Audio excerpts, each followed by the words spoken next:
Hello, welcome to my cake kitchen. I'm Gladys, and over here I make simple, informative tutorials to help you navigate cake decorating easily. Today we are making my very humble sponge cake. A sponge cake with a twist. So consider this a readaptation or a reinvention of my sponge cake. And if I'm a little bit dull, I just have to get into it, because if you're not feeling it today, let's just say you are not alone. So yeah, there are quite a few people in my chat. I wasn't expecting that at all. Hello there. Oh, Thelma is here. There is Stuart, there is Jim, there's Alberto. Hi there, all of you people. Great to have you, and thanks for being here today. I have slightly a new setup. My camera is on a different tripod, so it's kind of feeling a little bit different. Okay, so we're gonna roll with it, because if I kind of stick with here, we are not going to get anything done. So bear with me. But can you see me? If you're in there, let's say hi. And if you're just joining us, before I continue, welcome to the stream. I am Gladys. I love to bake. You can catch me any day talking anything about baking and cakes. And I don't think my customers appreciate that very much, because people want to eat cake and I want to talk about cake. So our value system is not quite aligned. But hey, I'm passionate about cakes. Have I told you that lately? That said, Thelma, all of you here, Thelma has something to say. So let's get the stream introduced and start with the program, and then I can get in the chat and I can talk to you some more. So if you are just getting in and you're like, hi me, hi back in advance, and I'll catch up with you shortly. What are we doing today? We're making a simple sponge cake. I find that there are quite a lot of people who have questions about sponge, and I'm like, there's enough information on the internet about sponge cakes. Why do we still have problems? But I guess it depends on where you are consuming your information or gathering resources. So my sponge cake recipe is not new. I have done it time and again over here, except today I am going to do something slightly different. I am going to sort of retest it by adding a very important ingredient here. This is dry milk powder. Right, dry milk powder in a sponge does bring a few advantages to it. And I was just looking it up, and I thought, instead of just making a regular sponge, I'm going to come here and test this. Normally, if I'm not talking about cakes, making cakes for customers or creating cake-based content, I am doing research, and I'm also doing test recipes, and I'm practicing. So this is just a good time to kind of come back, have a chat about dry milk in cake, and test and see what the results are. Coincidentally, I'm also making some cakes for a family member over the weekend for a special occasion. So it's probably a good time to just come back and catch up with you whilst also doing the thing that I love most, giving you value and indulging myself. So without wasting your time, let's jump right into it. So the subject of dry milk in cakes is simply it brings texture, enhances the flavor, and you can actually amp the flavor by sort of caramelizing it a little bit. And what do I mean by that? Essentially, you can put the milk, dry milk, over sort of low heat and let it brown a little bit. If you're looking to enhance the flavor of your, what is this called? Brown butter. This is a good trick. Melt the brown butter, let it brown up a little bit, and add a spoonful of dry milk powder into it. It kind of caramelizes very well and enhances the taste and flavor of your brown butter. But of course, I'm not doing brown butter. I'm just aiming to brown just the milk. It could go left, it could work. Let's just try it and see what that looks like. I'll also be talking you through my sponge cake process. I'm baking it in a 10-inch cake pan.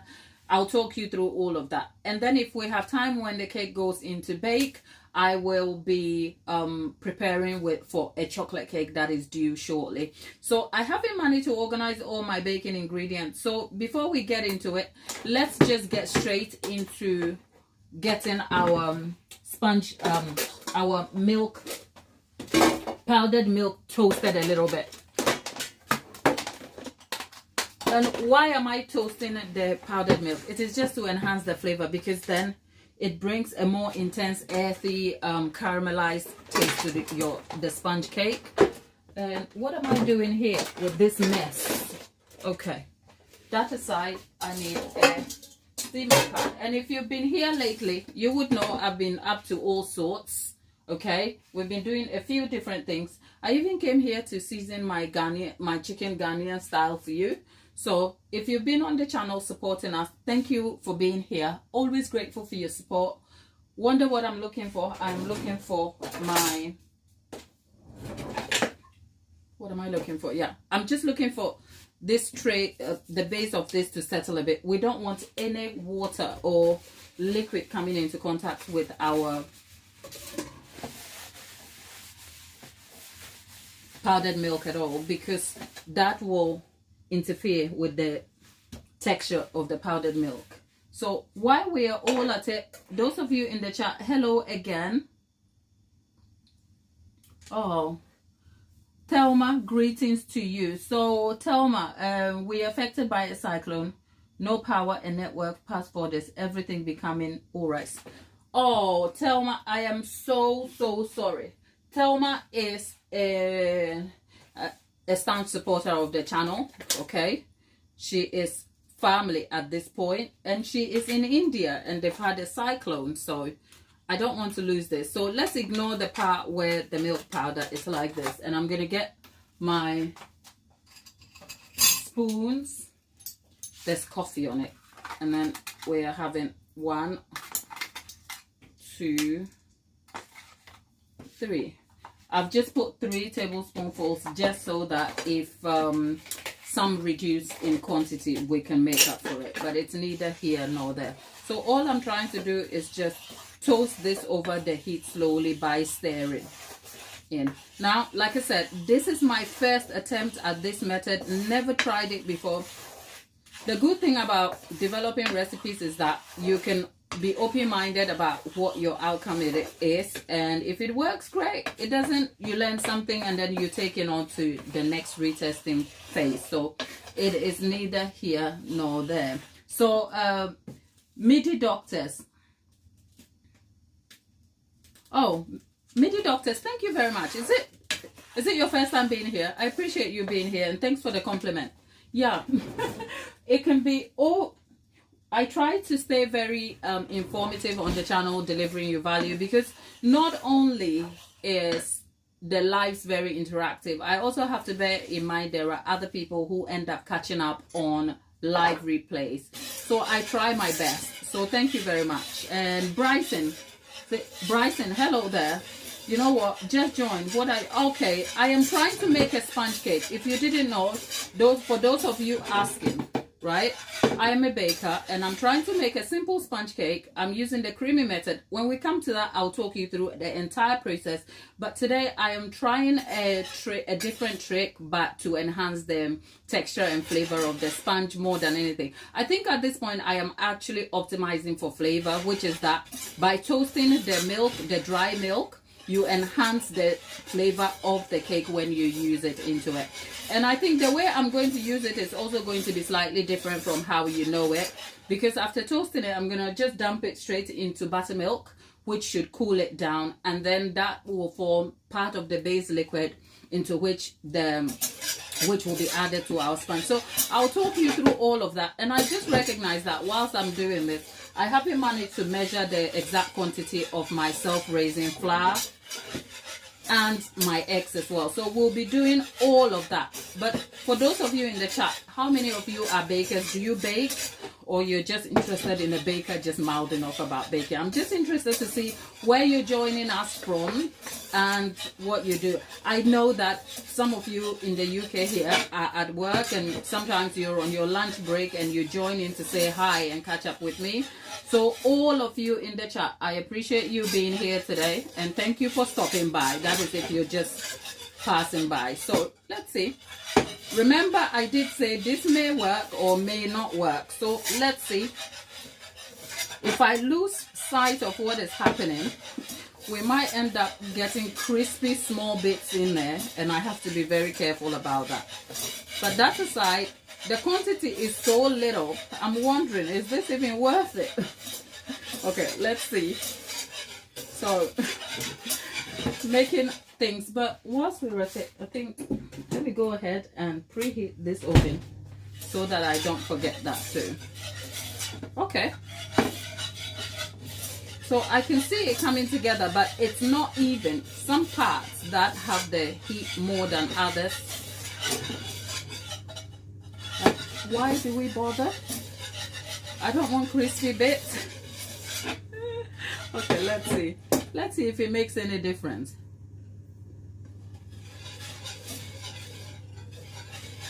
Yes. For those of you asking in the chat, Maham. Oh yeah, Maham, you're back. How are you?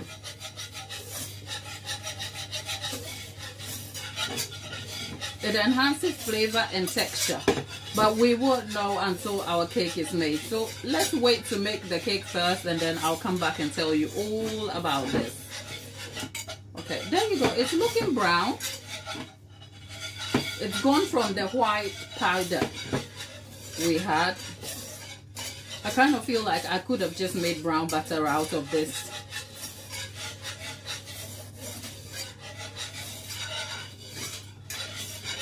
Yeah, Maham, you're in Dubai. I remember you. Last time you were very interactive in our chat. It was great having you. So thank you for coming back again. How have you been? And what's the weather like in Dubai? Right. Okay. So we've gotten some brown bits here. Look.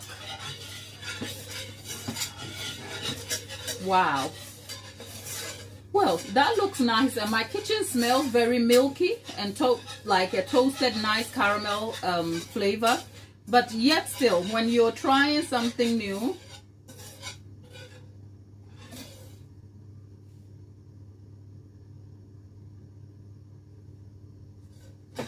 right, when you're trying something new, you can never be so sure about the outcome. So whilst the toasting has kind of derived some nice result here, I won't know the outcome until I am done using it for the purpose for which we made this. Okay. Oh, the texture is actually, it is very dry and crispy in a way. Okay. Oh, Tabitha is back. Tabitha, have you gone looking for the African food? Tabitha, darling, good morning. I know it's morning. Okay, let's see. Right. I think we need to get it off the heat before it all goes like. Okay, so we're done here. Let me just unplug this.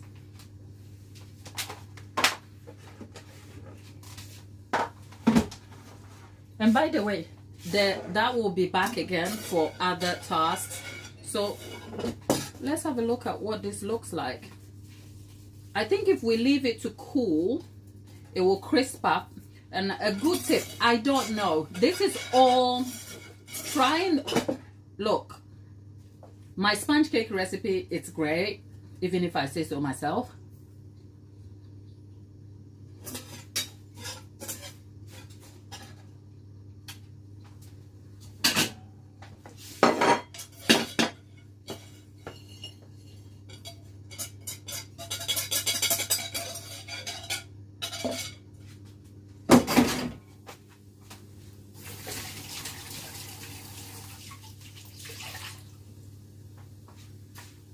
What was I saying? My sponge cake recipe is great, even if I say so myself. And I'm not just saying it. It's a recipe I've made on the channel, tried it on the lives, long form. There are various formats of the same recipe. And it is the recipe I use for clients. I developed it myself. It's okay to use. Except sometimes I'm just looking to explore a bit more. And sort of curiously try different things so that I can understand the flavor and texture. So for this part where you add the toasted caramel, research obviously shows that it enhances the flavor and adds to the texture, enriches the cake in terms of flavor, mouthfeel, but we don't know. Now we've toasted the powdered milk, and it's crispy. It turns out if the heat is too much, it ends up crystallizing sort of. So the hard bits, I guess, if I let this sit to cool down, you can end up blending this back into fine form, and it should be all right. So what do I think about it for now? Well, it turned out okay. And if you didn't want to blend it to be fine, you can actually use it as it is, so that the little bits that you see here will end up like dispersing in the cakes, of adding some sort of texture to it. I don't know. Let's bake the cake and then find out what it looks like. That's the purpose of our being here today anyway.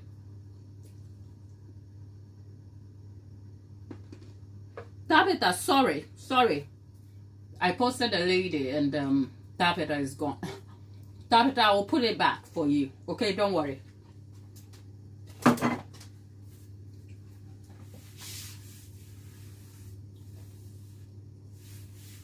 Right, that done. Let's get our eggs sorted. This thing is going to give me a broken tooth.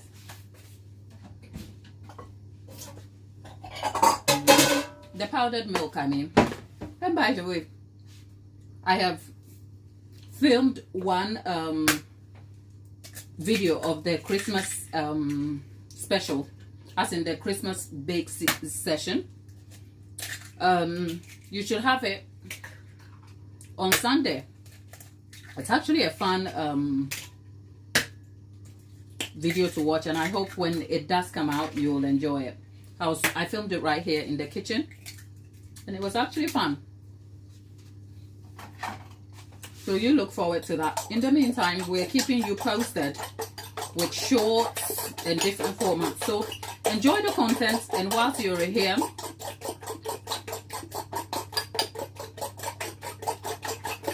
thank you, Tabitha.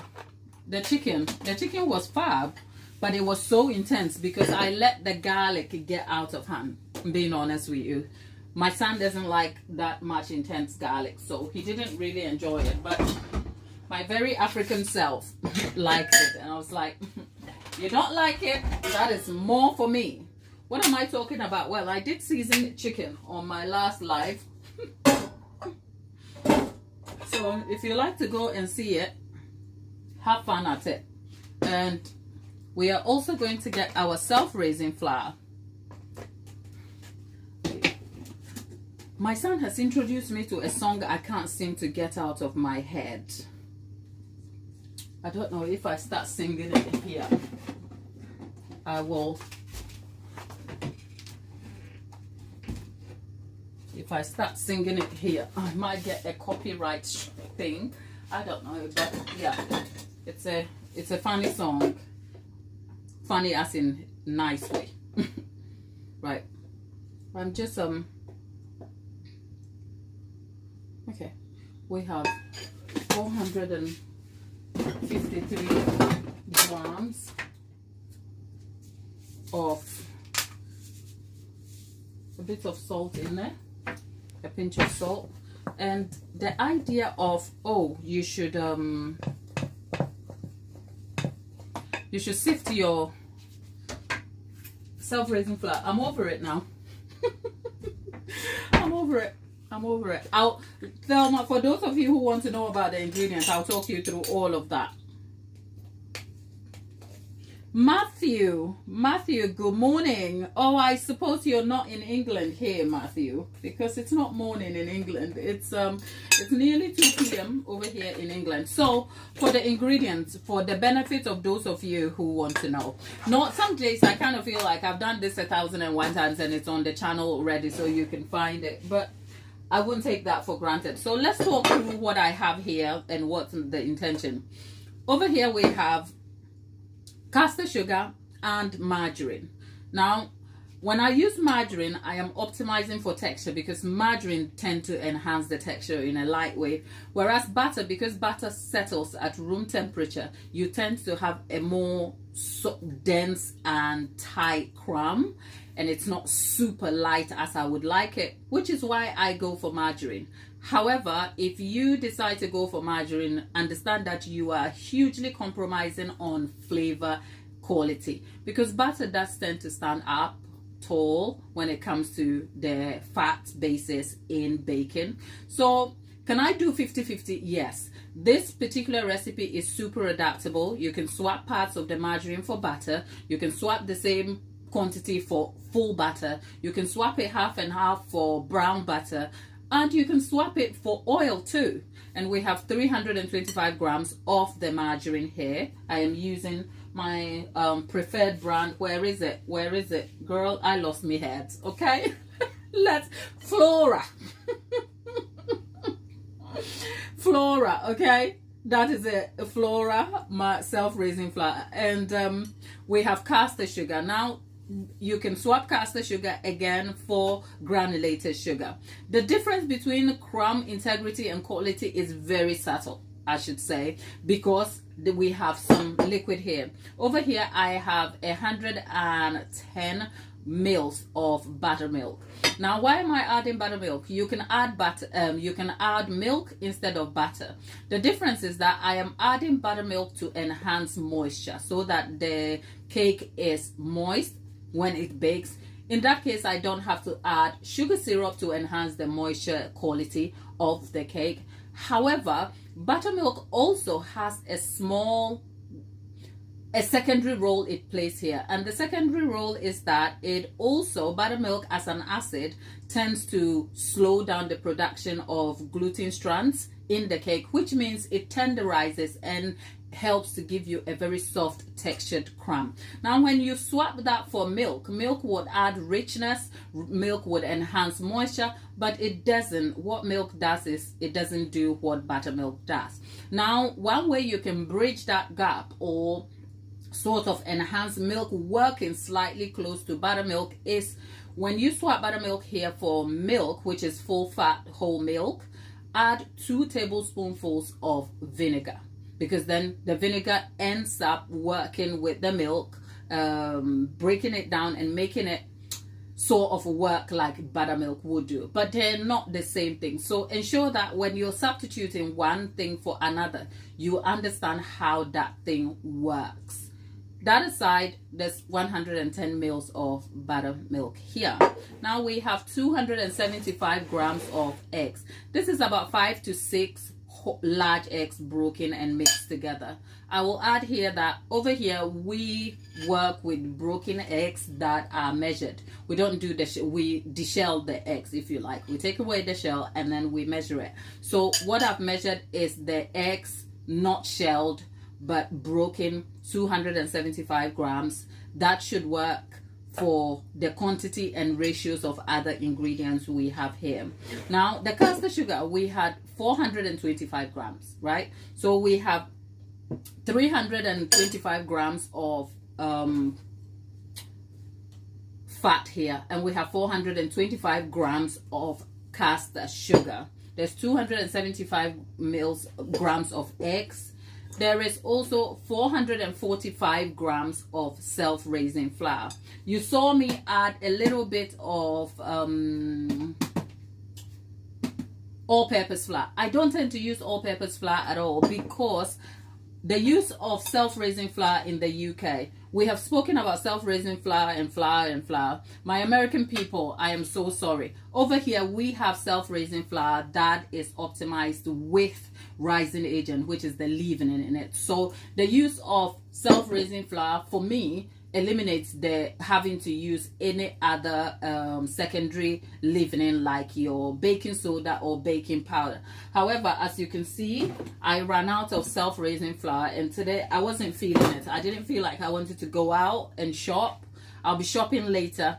As a result, I think there is about 120 grams of plain flour mixed into what I already had. That's about 125 grams. So for that, to mitigate the use of that, I went for 2/4 teaspoonfuls, which is like half a teaspoonful of baking powder to make up for it. So the difference here is that we have exactly 445 grams of flour here.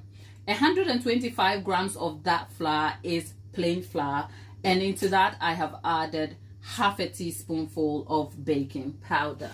That said, we have also gone ahead and toasted our milk. Where's the toasted milk? Girl, I'm losing my head today. Where's the toasted milk? Can anyone tell me where I placed it? I don't know where I placed it. Okay, there we are. Okay, you would never have known. I work in a small kitchen. Thank you, Leslie. Is it Ganja Leslie? Yeah, there is toasted milk powder here. I don't know well, actually I measured 3 tablespoonfuls of that. So I'll leave, why am I chewing? I'll leave all of that in the description box when I come to optimizing that for you.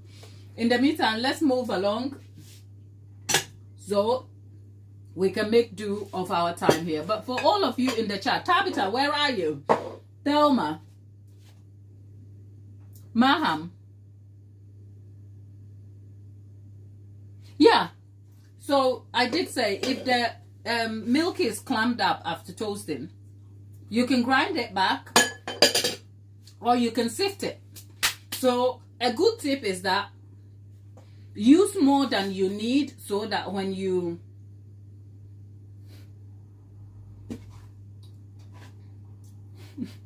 today I'm just not with it. I know I am just acting out.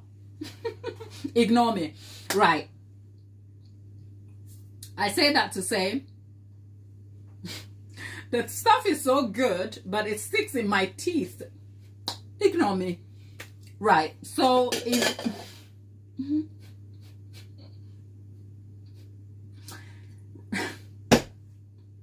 damn, I'm glad.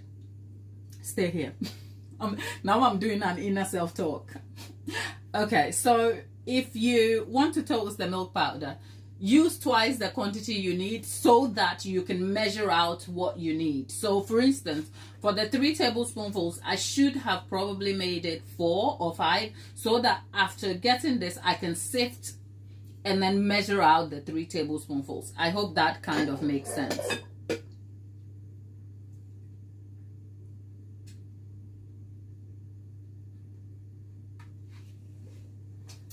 Thelma, what are you asking?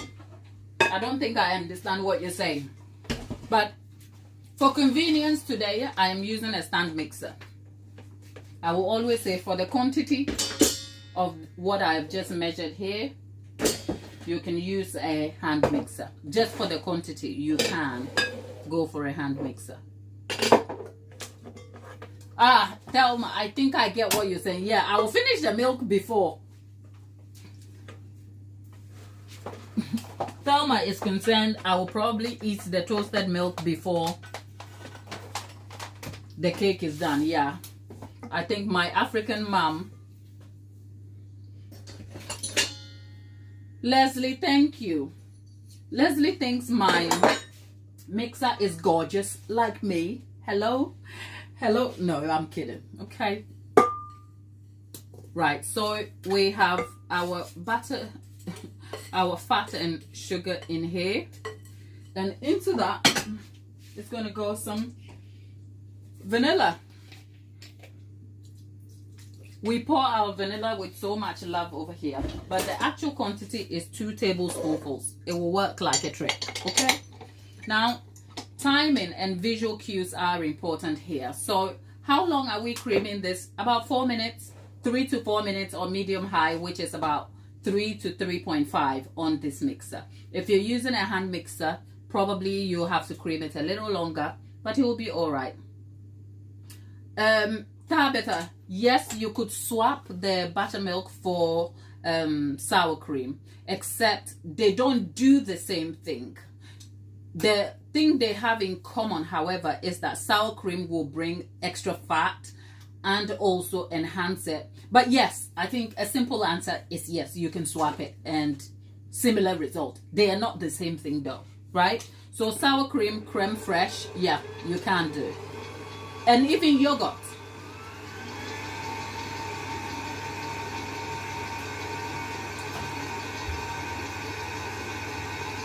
You can't have too much vanilla. I mean, I think of my vanilla as my condiment, if you like. So no, you can't have too much vanilla. That said, how the sound of the mixer is kind of really cool to listen to, isn't it? Is it just me? I like this mixer because I find my other one is a little bit louder.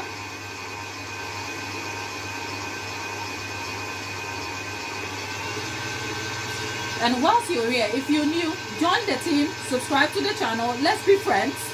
We love each other here, okay? Right, that said, we have gone ahead. I like my mixer a lot. I'm in love with this mixer. Somebody tell Kenwood to find me. I need a sponsorship. That would be cool, wouldn't it?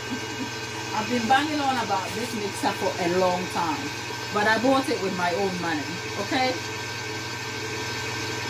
Oh, Leslie, welcome. Leslie, our friend and baker. Leslie, I think most people here love to bake too. So even if they don't bake for themselves, they love the idea of baking and actually enjoy it. So we are a lovely community here. So yeah, thank you.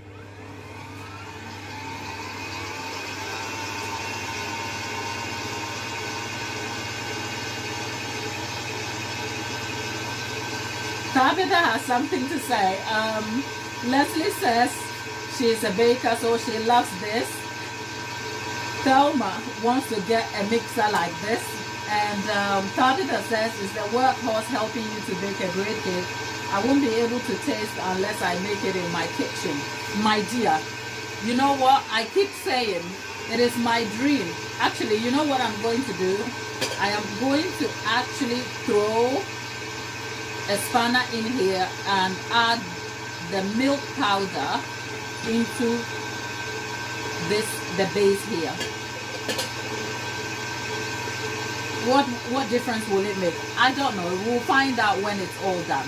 Okay, so we've just added our sugar in there. I said sugar, brown butter, toasted milk in there. Okay, let's see if it makes a difference. Now I feel like we could have gone for butter.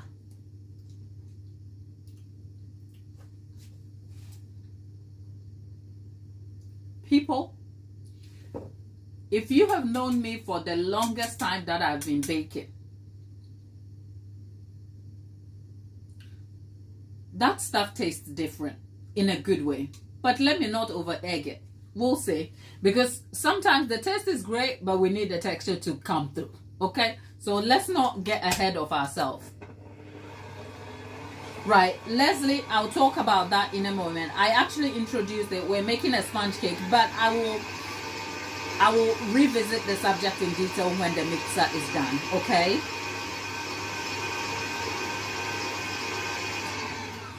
So what we're going to do is I'm gonna just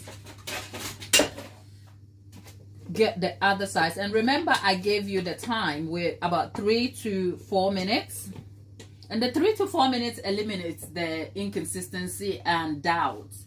In that, if I said cream it until it's light and fluffy is on a spectrum. How light is light and how fluffy is fluffy. So for a mixer like this and the quantity, whatever you're doing, as long as you have your butter at the right temperature or consistency, which is spreadable, 3 to 4 minutes shouldn't be bad. Normally I stick it around the 3.5 mark and we're done. Okay, so that is just about it. So whilst we're still talking about this, I'm just going to let it go for another minute and then we're done.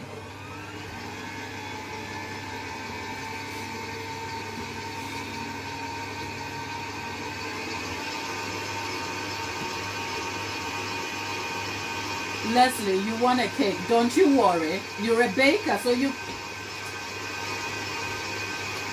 You're a baker, so you can get in the kitchen and make yourself a cake, darling.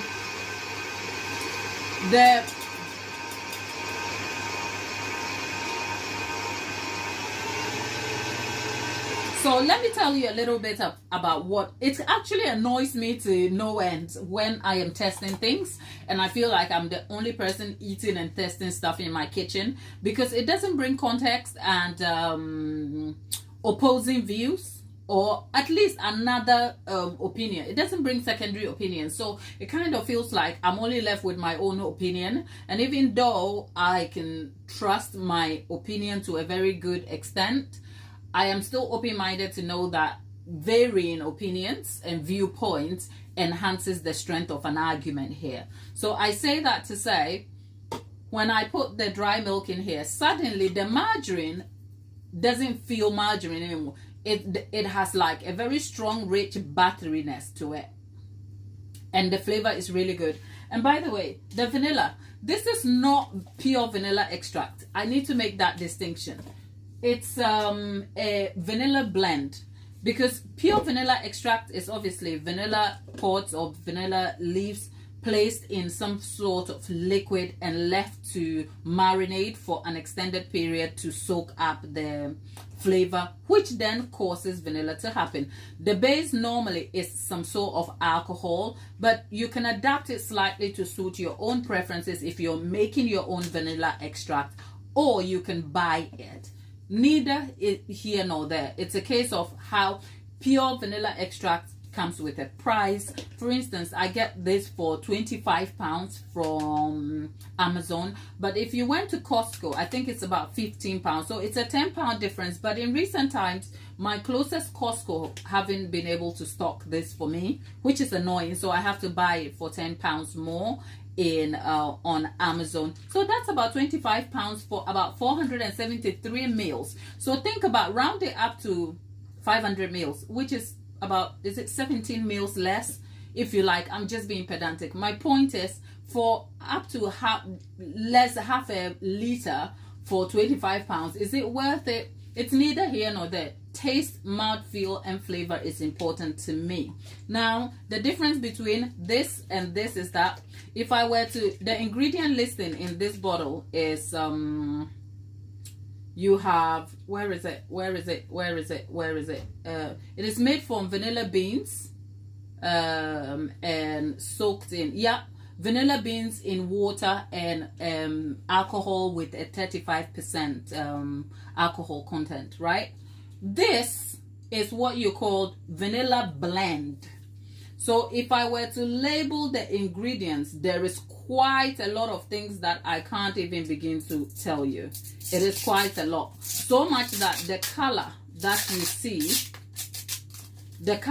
you see is not even, you have alcohol, propylene, glycerol, vanilla. Look, there is a lot of things here. The reason why I like it is that because of the way this is blended, it has an enhanced mouthfeel. So I don't always use the same vanilla for the same cake. Different cakes require different things, and because I'm looking to enhance the intensity of flavor here, I just opted for the more sort of artificial option that will give me the balance of taste. I just wanted to clarify that for your understanding, but hey, you use whatever you want, and I hope it will give you the results that you need. That said, let's go and add some eggs. Oh, Leslie, I wish I could. I miss baking at home. Leslie, where are you? Why can't you bake, darling? Right, so I'm just going to be adding the eggs in here.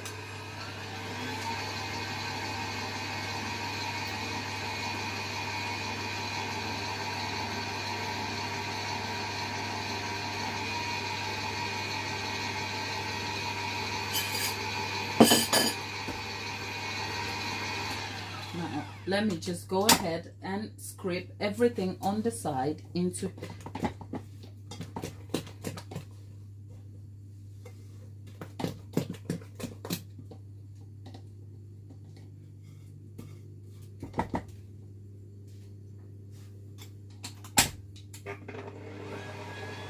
Oh, okay. Oh, darling, I am so sorry, but well, I hope you can live your baking dreams vicariously through watching us over here, okay? You're welcome, always welcome. Come and sit. You can sit on the sidelines, enjoy the session and move along, or you can stay interactive with us. Always welcome, my darling.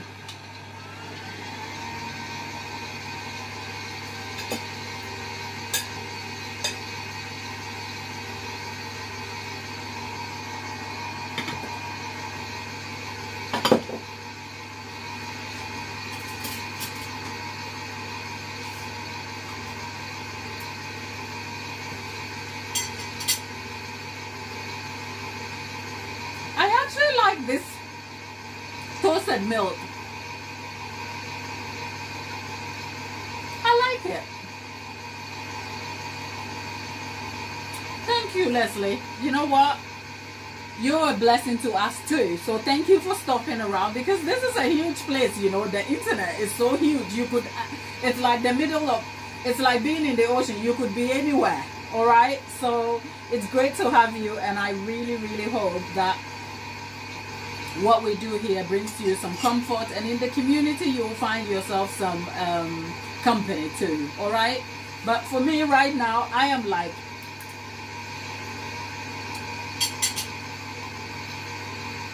here's a tip for all you bakers over there.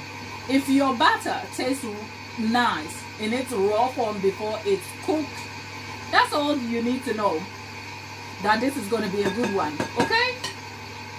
It's going to be good. Now talking about consistency of your batter, as in the butter and thingy mix. See how the emulsion has held together so nicely. It is so light. Okay. Normally when I'm doing test recipes, I have failed at test recipes right here on this channel. Okay. So what I know is what I know. What I don't know, I just leave room for miracles to happen. And sometimes the miracle is the leper doesn't heal. Okay. I've been reading my Bible. Okay. Right, there you are. Right. Yeah, I've been reading my Bible. So yeah, let's just hope today the leper will be healed.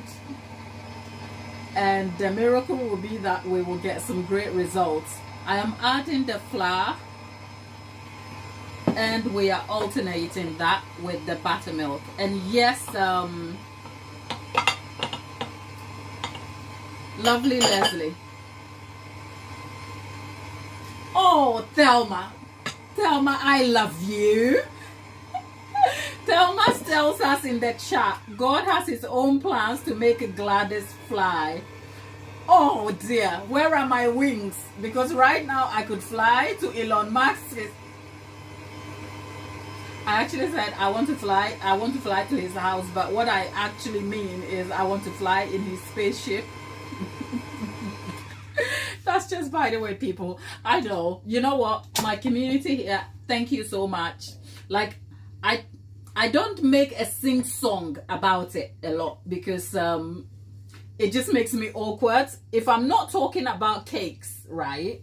If you've seen me on this channel, the thing that makes me happier is talking about cakes, doing the cake stuff. So anything that veers off cakes and focuses on me slightly makes it awkward, because the truth is, this is not about me, you know. I mean, it's about me in the sense that I found something I am so incredibly passionate about and excited to talk about forever. And I decided to come on the internet to find people that would be interested, just to spare my family the trouble of them rolling their eyes at this thing they just want to eat, and I want to talk about it. But they are supportive nonetheless. But this is not even about me. The reason why I don't come here to talk about me and my life, and it's just awkward, because this isn't about me. It's about you. If you find it exciting and interesting, yes, we'll talk about cakes. But I know you guys love me, okay? Because sometimes when I'm not here, the messages I get, I'm like, whoo, clearly, right? So thank you, all of you being here.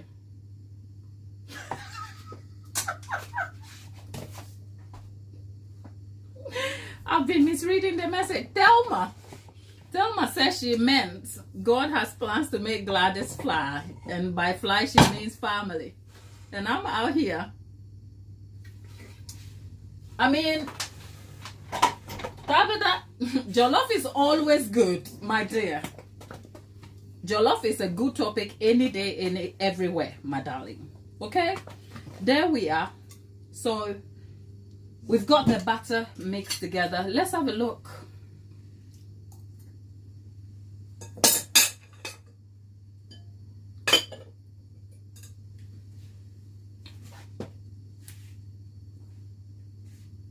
There's a rich, milky, buttery taste to it. I love it. I could literally, it's a bit like vanilla ice cream-ish. The sort of cream aftertaste you get from vanilla ice cream. But of course, the raw,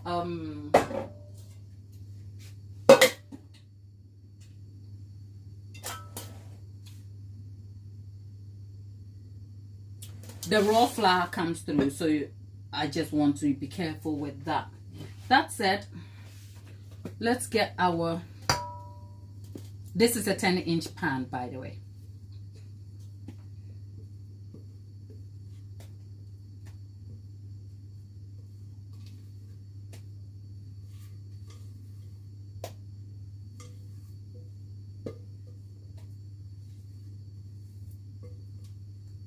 We've got everything in there.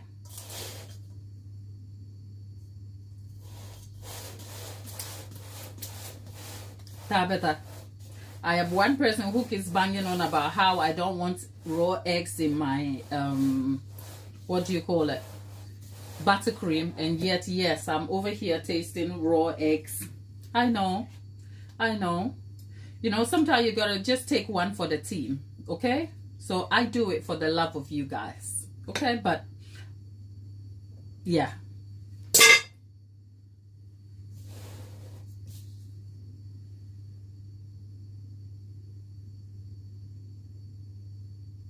Oh, okay.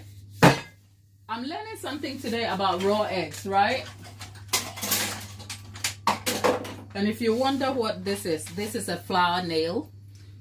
Because I have a big pan with a wider surface area, I stick this nail in the middle of the cake, and what it does is it conducts heat from the middle, because when the cake cooks, it cooks from the outside in. So sometimes if you have a wider surface area and the heat is not circulating properly, you're likely to end up with the outside cooked and the inside not cooked. So a flour nail helps to even out the cooking for you. And because it could also have a wider surface area, I think I'm going to put some water on the base of my oven so that the water assists as some sort of cooling mechanism to help even out the bake and make things a bit level in there. So let me see if I can find my,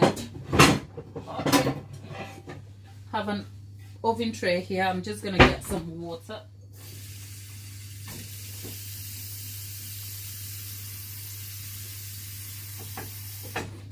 Okay, there you have it. So that goes on the base of the oven.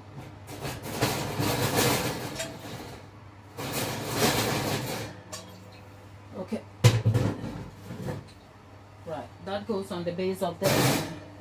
And then we have, yeah, that is baking at 165 degrees C. So that's about, if my maths is right, it's about 325 degrees F, if you like. But that's where we are. And this should bake between an hour and an hour 15 minutes. So we have exactly 20 past 2, just about now, 2 p.m. So we'll check this at 20 past 3 to see. I can't let it rest, can I? That said, let's have a look at what we were saying about. What is the thing about raw eggs not being good for one's health?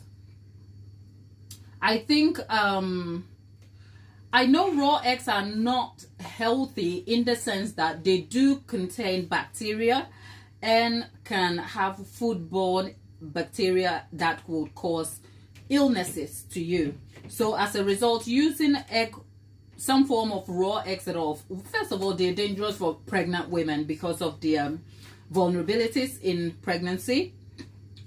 I have never understood this slimy thing people want to eat raw, right? Because if you at least want to cook it to about 160 degrees C, a degree F, which is about the 73 degree mark, so that it's pasteurized. I never understand the idea of wanting raw eggs. The little bit that I tasted is still enough to cause problems if I wasn't being cautious, but that is neither here nor there. So if I'm missing something, kindly educate me on the idea of raw eggs. And Leslie, you did ask me about what I was doing. I'm just making a regular sponge cake, except I just decided to enhance the flavor and texture by introducing a new ingredient, which is the toasted dry milk powder. That's all.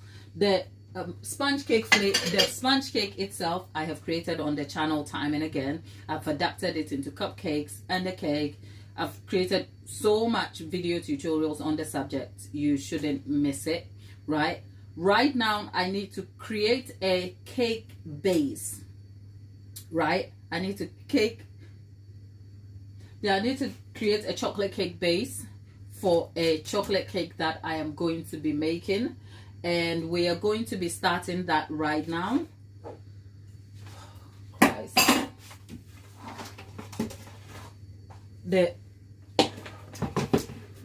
heat source is back, and you will see what I am going to be doing that for a minute. If you have further questions, let me just wash my hands.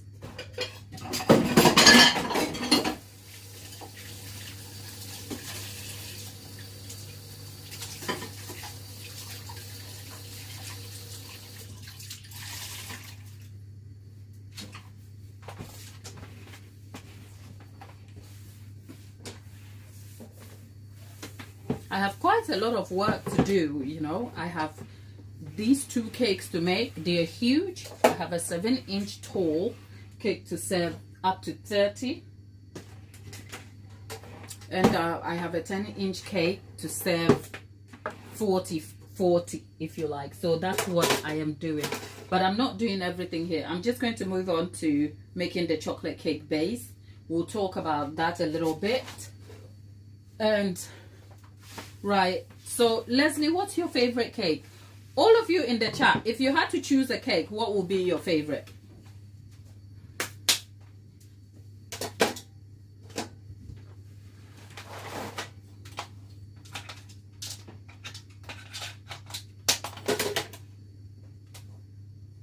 Leslie loves a chocolate cake. Now, right, before I do that, something I am supposed to do, which is important. Now, there are various ways you can derive a chocolate cake, right? There's no one way. You can use the creaming sponge method.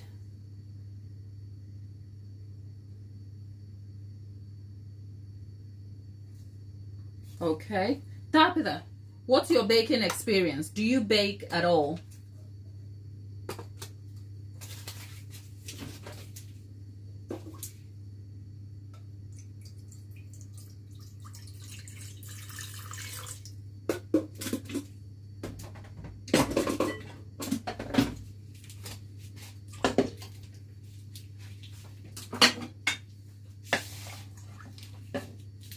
Oh, you love baking. All right, so I'm sure you can come up, right? So people's favorite cakes, and we're talking about that. Oh, Leslie, you have gone for the jugular here. You love a chocolate cake. You know what? I am a bit of a disloyal one when it comes to cake. I love to bake. I don't have particular favorites, but Leslie says she likes a nice rich chocolate cake, a dark chocolate shaving with with chips and chocolate frosting. Oh my goodness, that's a triple chocolate there. And Tabitha says it's her husband's birthday in 2 weeks, and she's been tasked with coming up with some kind of strawberry cupcake and a thing. Tabitha, you've got this, darling.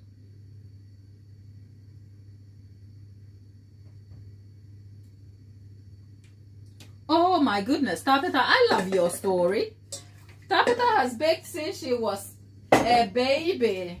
Gosh, I love those ones who have those stories. This is coffee, right? There's 2 tablespoonfuls of coffee here, and there's 200 grams.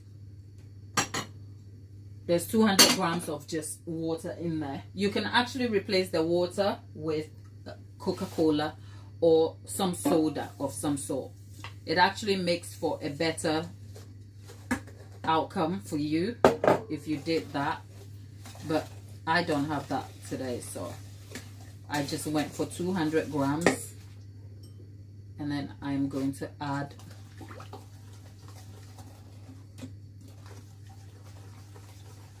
that's 315 mils of oil.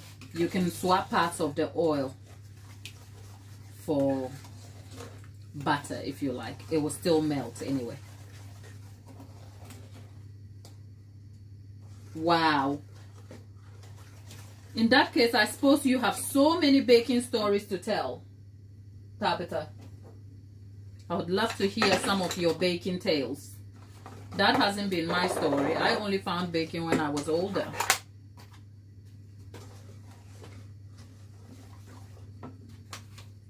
Maham, are you talking to me? Where do I get my recipes from?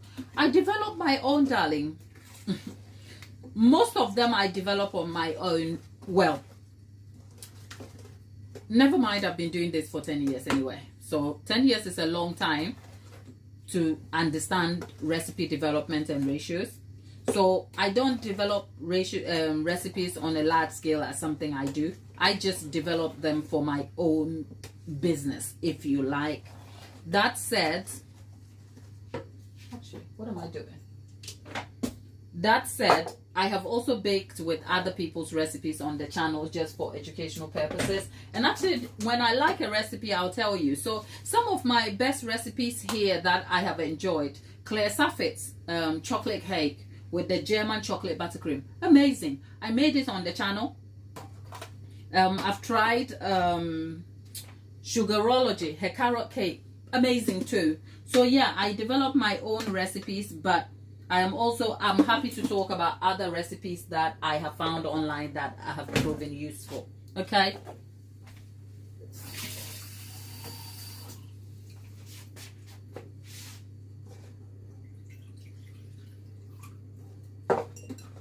Right. The total amount of liquid here should be 375, and initially I only did 200, so I've just added the extra in there.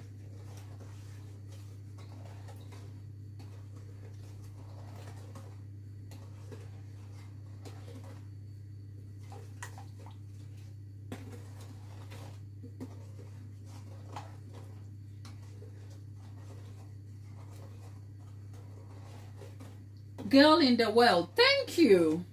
My people, you guys are so kind. You make me feel like a princess all the time. When you guys show up and you're like, you're beautiful. Thank you. Okay?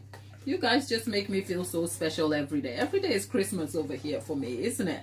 Right. So the method that I am using to develop the chocolate cake recipe here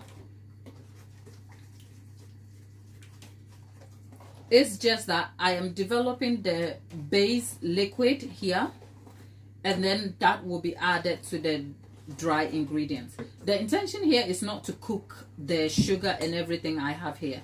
The intention simply is to just bring it to a sort of warm temperature so that it can assist the melting of the sugar and the chocolate bits that I put in there. When we come to the bottom, as in the description box, I will put all the details there for you to see. So don't you worry if you have questions in there.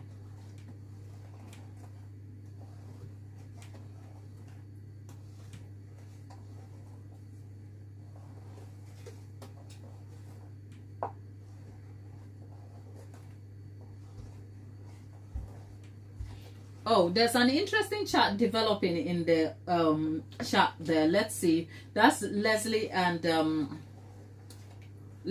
Tabitha. Okay.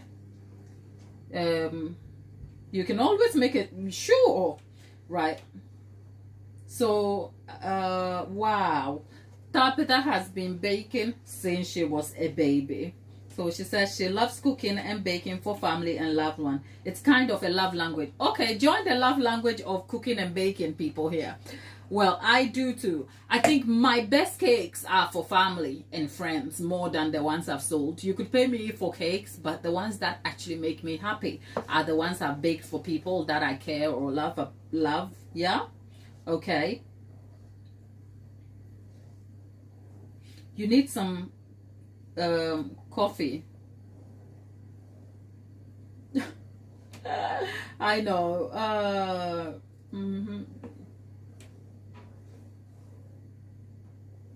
Same. I made a mistake one time and I bought my mom and my daughter a birthday cake from the grocery store. Ooh. Oh my God, Tabitha, you tried it. Tabitha, you tried it. Buying a cake. You know what? Long before I even learned to make a cake, you will never catch me in the grocery store. You will never. No. That's a no. Okay? But I tell you what, as a baker, I can give you this Costco carrot cake.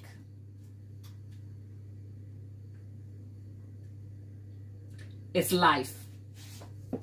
Argue in the comment section over there.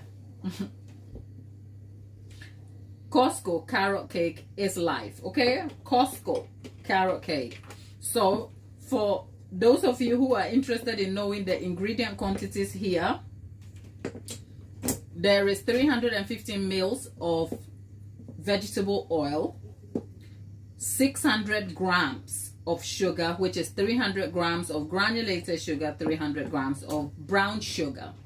There is 200 grams of dark chocolate, 74% cocoa, right?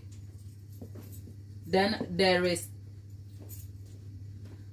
375 mils of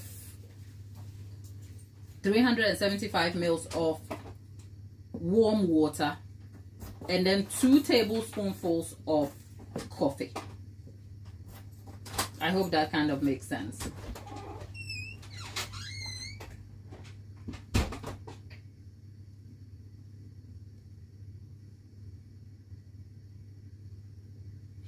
Hello, lady lately. Lady. Our lady is back in the chat. Lady lately, how are you, darling? We missed you. How was Thanksgiving? Fill us in on the Thanksgiving activity. Lady lately is our resident house baker. I think we're all resident house bakers, aren't we?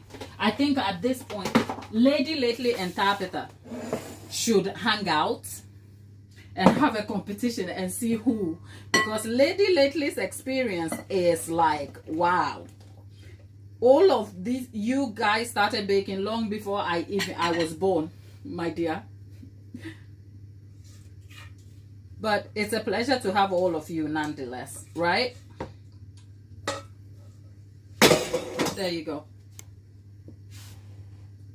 So that is the base of the chocolate cake. Look at how intense that looks, right? And this is the part where I add 225 grams of creme fraiche or sour cream. Creme fraiche, sour cream, it's all right. So this is creme fraiche. Look at the intensity of that sauce. Lady lately, you need to come and fill us in on your Thanksgiving activities. I wonder what you were baking. I wonder what you were doing. Oh yes, you did say you had some really good stuff to bake. Did you manage?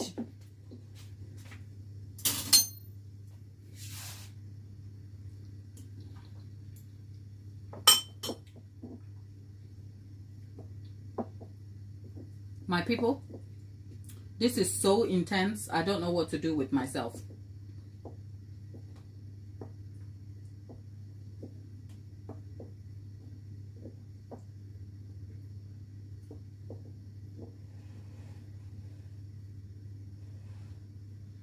Okay, the cocoa here is actually from not cocoa powder, so it doesn't necessarily need blooming, does it? These are the is it cocoa bars, if you like. So I just put them to melt them, but adding them to the coffee base also enhances the intensity here for me. I'm excited to have all of you back, my baking people. Tabitha. So, Tabitha, have you decided on what you want to bake for the hubby? And Lady Lately, still waiting to hear all that you got up to during Thanksgiving, because I can almost imagine your kitchen being super busy, everything being so lit and exciting. Right, so the idea is to leave this chocolate base to cool completely before we can add it to the dry ingredients. For the dry ingredient, we have self-raising flour, which will be 450 grams of self-raising flour, a pinch of salt, and about 120 grams of cocoa powder. That's all.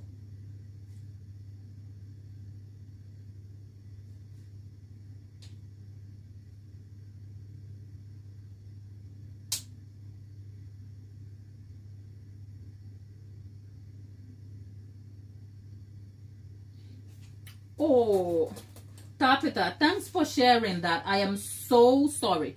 For the benefit of those of you in the chat, okay, Lady Lately, she sold a ton of cakes and sweet potato pies. I only had one pie for the family left. Everyone was shocked because they were used to taking a pie home. Yeah. Well, good for you, darling. I hope you made some kitching over there. But you go. Remember, I told you, keep going. You'll find your way and you'll find your crowd and your people.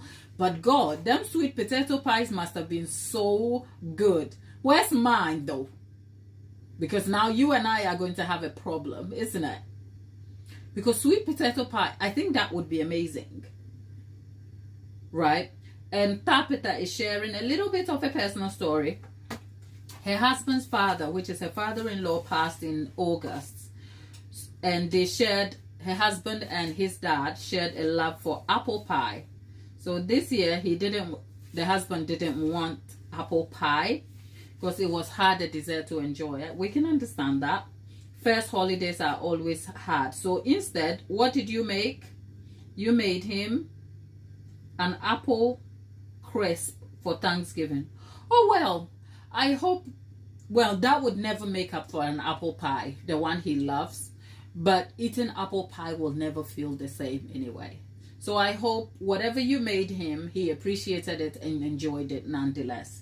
But we're sending some prayers and hugs your way, my darling, okay? Losing a loved one is never easy. Last Christmas was the same for us. Family friend, a family member of ours passed. And yeah, I remember dreading the first Christmas. I was dreading it because I was at the forefront of organizing stuff. And I was just like, I was emotionally spent. I was exhausted. But then you still have to try and show up so that you can be a community and you can hold each other's hand and you can still remain family. So I'm sending you much hugs and so much love, Tabitha. And thanks for sharing that. And Lady Lately, besides selling her sweet potato pies, she cooked turkey, ham, her son smoked salmon, and Cornish hens. Oh my goodness, that home must have smelled all kinds of food. Anyway, let's put this away. Oh, your home must have smelled all kinds of goodness.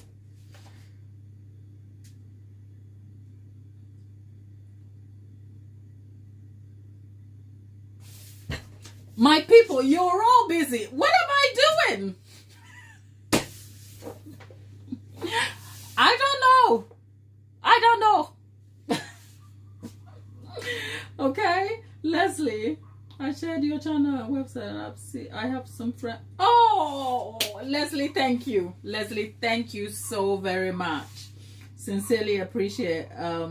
Gingerbread cookies. Maybe we might show up and bake something, because you know what? I had plans for like this Christmas season to come and bake specific Christmas or holiday things, but my day just keeps moving. Like, I have cakes every day, okay? So it can be hard to organize that whilst also making content. So some days I'm like, come on, what we are doing today is just me inviting you into my kitchen going, I miss you guys, and if I was to stay here and organize their cakes, I'll be on my own over there. So come into my kitchen. So I'm hanging out with you whilst doing some actual work, isn't it? I get the best of both worlds, okay? And tell us all about it when you do. And whilst we're at it, we're chit-chatting and having fun. There is 12 of you in the chat, which sounds like a whole country, because 12 people, that's a lot. Because imagine walking into a pub with 12 of your friends. That's what we're doing right here, okay?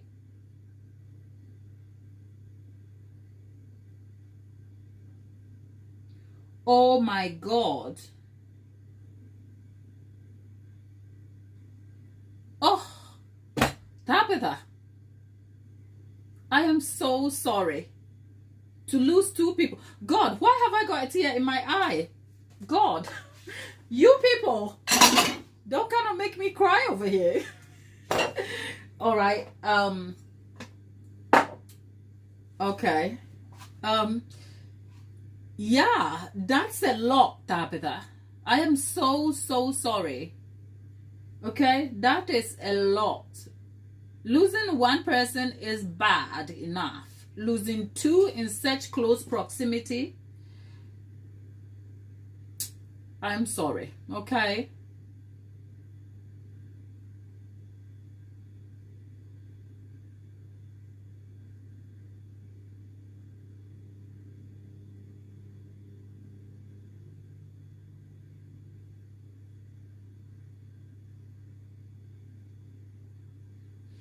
Oh God, I feel a bit of a mess today, and I. Well, Christmas does tend to feel that way a little bit sometimes. I think I've been overwhelmed today. And then yeah, the thought of getting into Christmas, I like Christmas, but since we lost our family member, it has changed our lives in different ways. So family gatherings and significant milestones are not the same anymore. Children's birthdays don't feel in it the same. It's grief, and losing loved ones can be very, very intense, and there's no one way of handling it. It is so different. So you may be amongst lots of people, and yet it can still be a very lonely feeling. So sending you so much love, and yeah, you have a community here. I am sure one way or another, in our different parts of the world where we all live and exist, it's, you know, losing someone is sort of a bond that we all unexpectedly and unwillingly share. So Tabitha, you have the community here sending you so much support and love and hugs. And if you ever need to come back in the chat and catch up with us, come on, you're welcome, always. Now I wish there was a plate of jollof rice to make it all go away. Oh God. Ah. This is so intense. Anyway, whew. We're not dismissing Tabitha. Let's hold some space for our friend Tabitha over there and send her some hugs.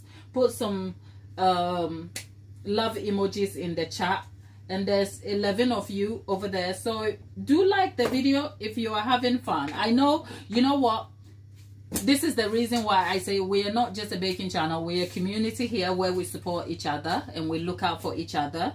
So whilst I want to just move on to Christmas and do all of these things,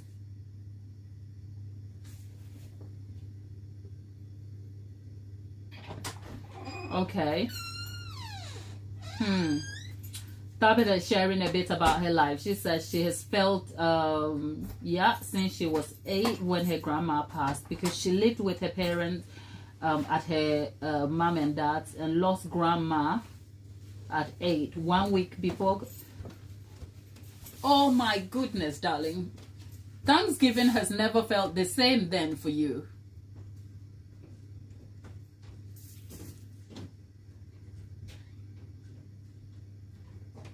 Oh, a week before.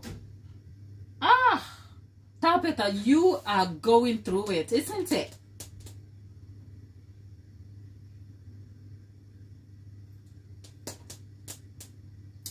This is a lot, my darling. Okay, right. Oh, it seems to happen in pairs. What an awful thing to happen again.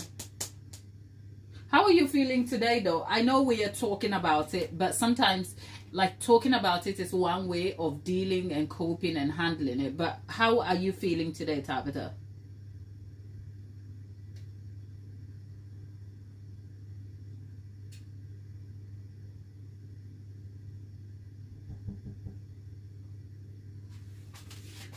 Oh, let me grab some tissue.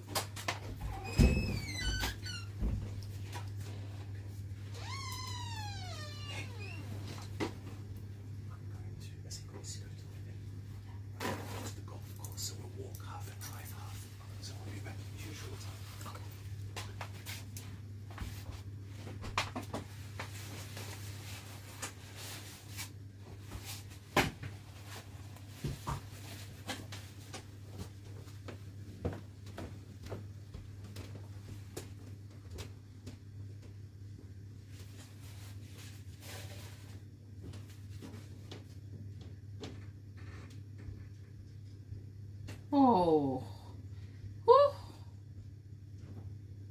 You know what?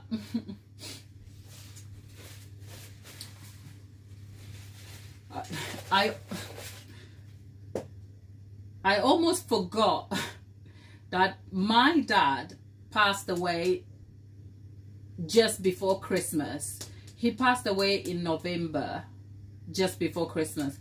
And I remember the year he passed, he was actually buried Christmas Eve. So I think as the conversation is developed and I'm looking at it and I'm thinking, and then suddenly I realized that, oh,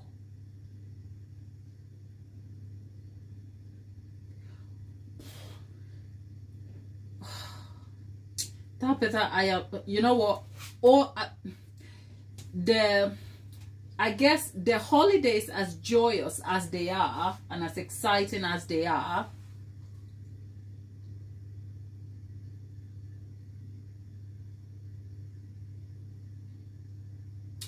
you know what? Let's just hold some space and deal with the tension of the discomfort. I have a tendency to want to talk everything away. And I don't want to do that. If there is silence in the chat, let it be. And if I'm silent here, let it be. I'm just trying to process a feeling I have without talking over. And for those of you who want to keep interacting in the chat about the subject, go ahead. But if I'm quiet, I'm not ignoring you at all. I just don't want to talk this out. Does that make sense? Because sometimes you just want to be heard instead of being told. And I have a tendency of telling.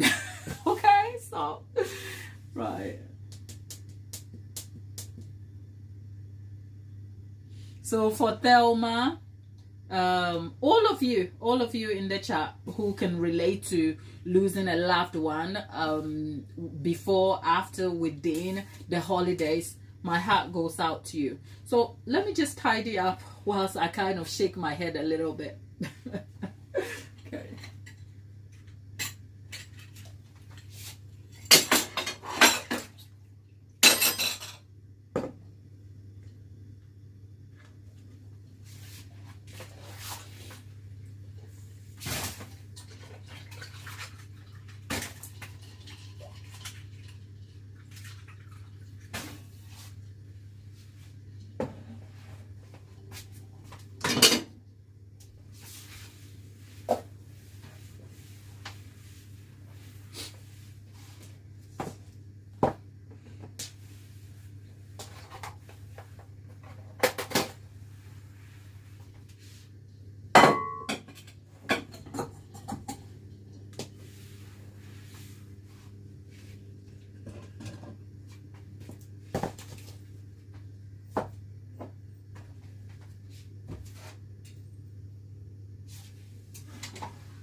we are welcome because, okay, so I have kind of gathered my thoughts. You know what? I know this is an intense conversation. Let's not be put off by it. If we are a community, we're humans, we go through stuff. And I just want this space to be safe for you to have a conversation about with each other. If I can help, great. If I can't, you have other people who can connect with you over there. So if you're in the chat and you find the chat about grief a little bit intense, you can exit, or you can just sit on the side walls, and let's hold space for those who are chatting with each other about what it feels like. But then, Tapita, the cake is still in the oven, okay? So we are just killing time whilst the conversation is happening over there. So don't you worry. The cake is still in the oven. We have about 20 minutes to go, and then the cake will be done. So don't you worry at all, okay?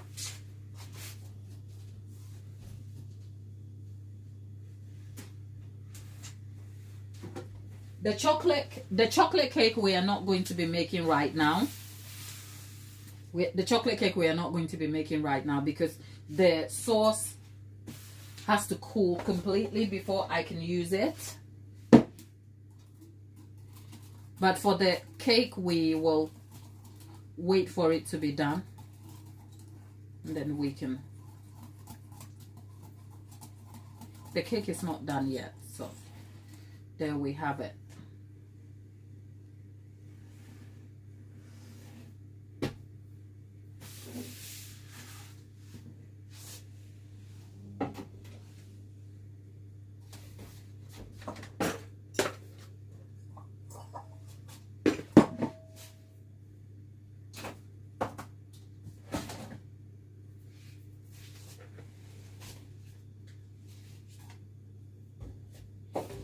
I'm stood here, and on top of my head I'm like, I'm looking for something, and what I'm looking for is this, because that's what's going to be used for my chocolate cake.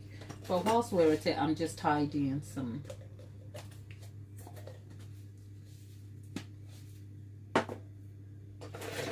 But I hope whatever we're discussing, you still found some value today, and of course some help, even if it's not like a very, we can't all be happy every day, okay?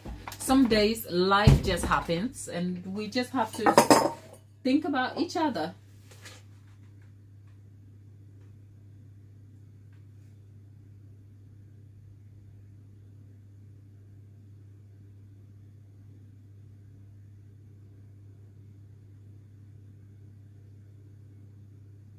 Yeah, I did ask. Yeah, that was, you know what, Lady Lately, thank you, people. Thank you. You know, I don't know. I feel like I'm going to cry, but I don't want to cry. Okay? I am a crier, people. But, yeah. It's,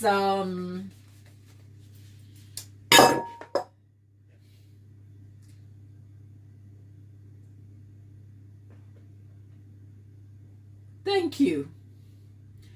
For those of you who have found any measure of support and help on the channel, thank you.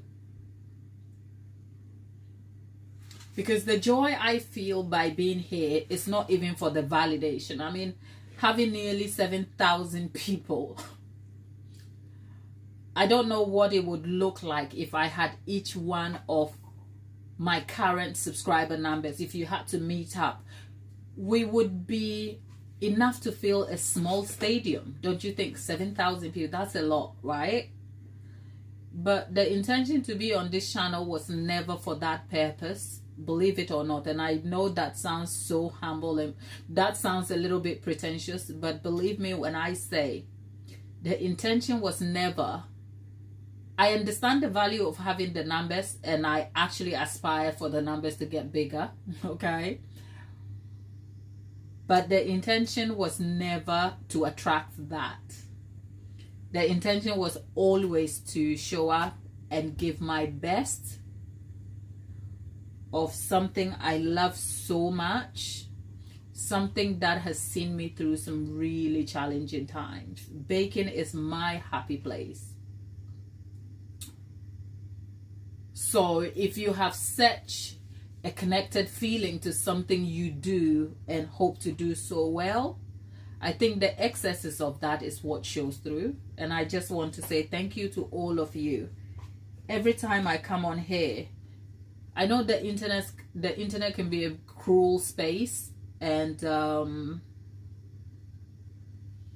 it can be awfully difficult to manage that. But I really, really hope that if I have one desire, I hope that the channel is not just a channel for being a channel's sake and to be chasing vanity metrics and numbers. I really, really, really hope that the channel is a safe space where you derive value, not just in the subject of cake, but about life and about supporting each other. That's all. Okay? I think for the first time, you guys have seen me struggle to talk.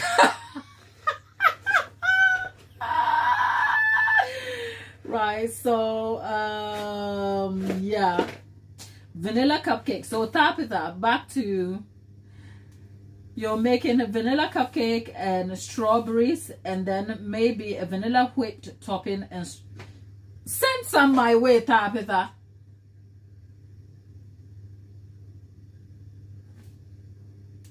Send some my way, Tabitha. Please send me.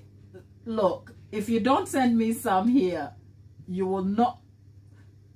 Okay, let's see. Tabitha, come on. Send the sister some food.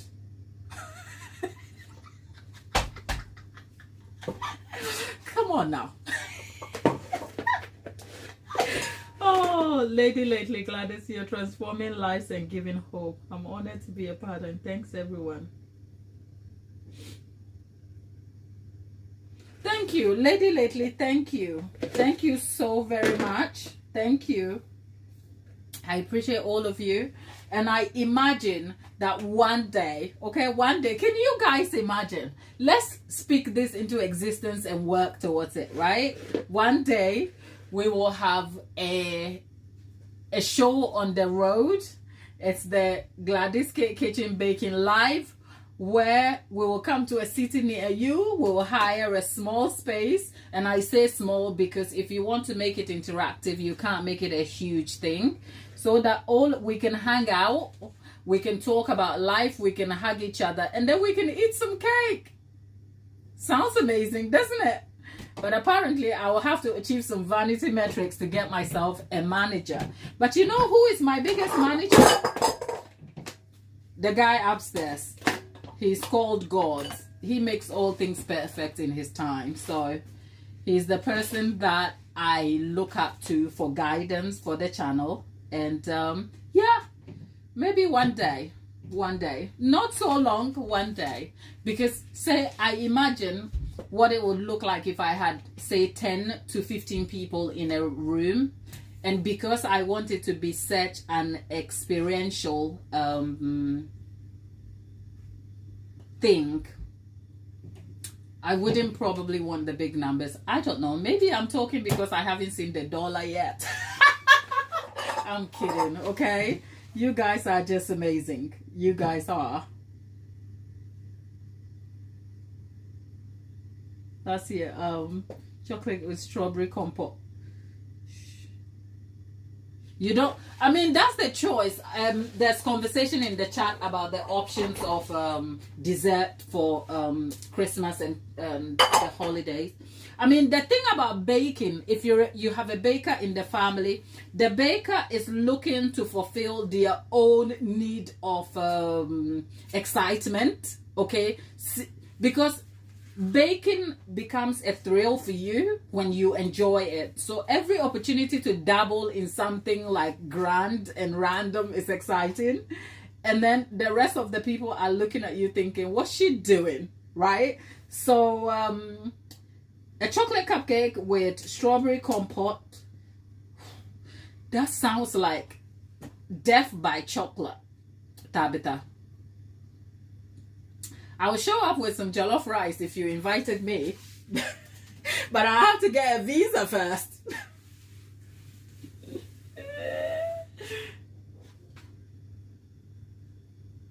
Okay, Tapita said she's thought about taking the juice of strawberries and using them as liquid. How are you using them as liquid?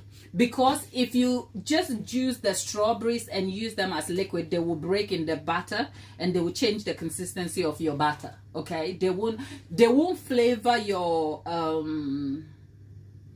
cake as you would like it. So here are a few ways you can use the strawberries.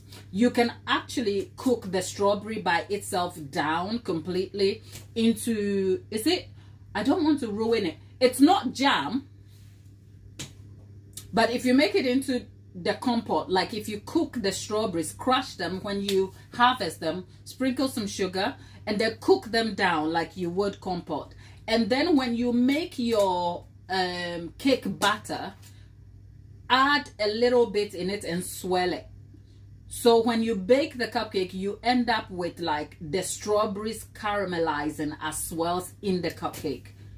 And it doesn't interfere with the texture of the cake itself. It just brings like texture and flavor, and it's better tasting. You can do that. Yes. So instead of juicing it, cook them down and use them to swirl it. Because the cooking them down sort of enhances the strawberries in a way that the fresh ones won't. Okay, so don't just use the liquid, because if you use the liquid, you're going to affect the batter in a slightly different way. Another way you can also do it is, how about soak the strawberries in sugar and let it break down. So soak it in sugar for a couple of days, and then you are actually going to get syrup, as in freshly, what do they call it in America? You have a name for it, I forget on top of my head. And then you can use that liquid, you can put them into syringes and stick them in the cupcake.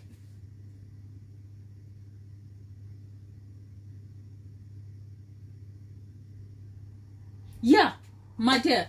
Yeah, we have a community here, so come on, post it so we can see what you're up to over there. Yeah, so you can use them as a swirl. You can actually soak the strawberries, whether frozen or fresh, soak them in sugar, let it break down, and then drain the syrup and use the syrup as cocktail fillers in your cupcakes if you choose that method. How else can you use them?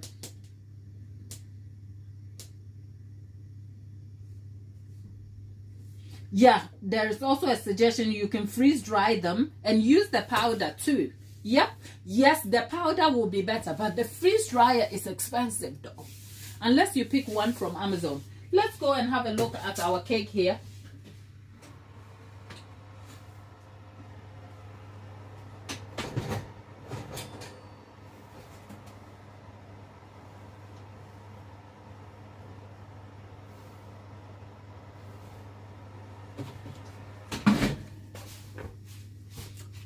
People, you know what I did? The cake is still cooking. And I went and I pinched a little bit of the sponge.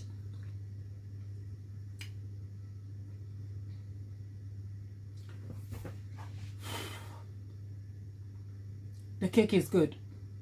The sponge, there's a milky creaminess to it.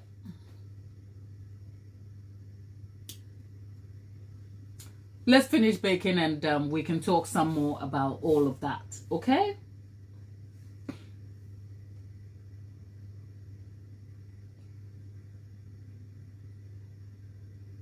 Oh, yeah, you can buy freeze-dried raspberries. Yes. Okay, right. Yeah, Tapita, you can buy freeze-dried raspberries, my dear.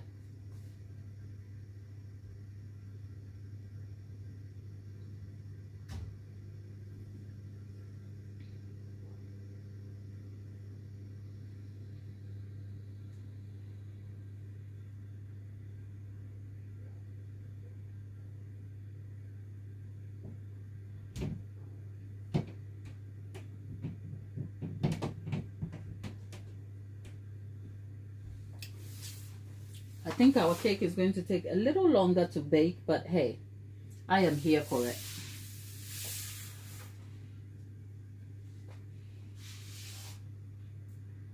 I think for the rest of my day, when I am done, I am going to go shopping, get organized, because these cakes, I have to finish both by on Friday.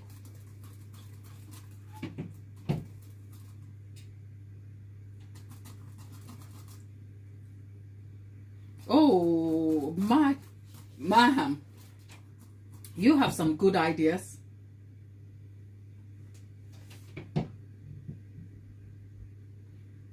What is the... Okay, there's a question in the chat. Okay, let's have a look at that question and see how we can answer it. So, our lady says, what's the most important...